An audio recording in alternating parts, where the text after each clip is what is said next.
want to add this image over here, we simply have to click on it. Then we are in the image widget. We have the image settings over here. We can click over here in order to change the image, like so. We can also add it with AI by clicking over here.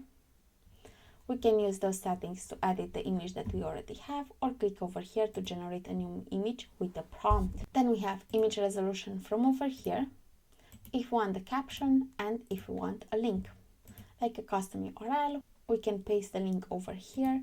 By clicking on this link, we can have the link to open in a new window. We can also use dynamic tags if we want to.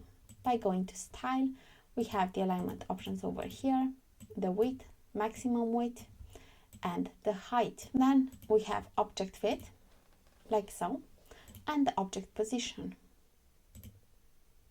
So, we also have option for opacity, CSS filters if we want to, options for border if we want to, like the border type from over here, the border width from over here if we want to, the color from over here, and the border radius if you want to from over here. And we also have options for box shadow, the color from over here, with the opacity from over here, the horizontal distance, the vertical distance, the blur, and the spread. We can always click on this icon over here to go back to default. And by going to advanced, we have margins and paddings.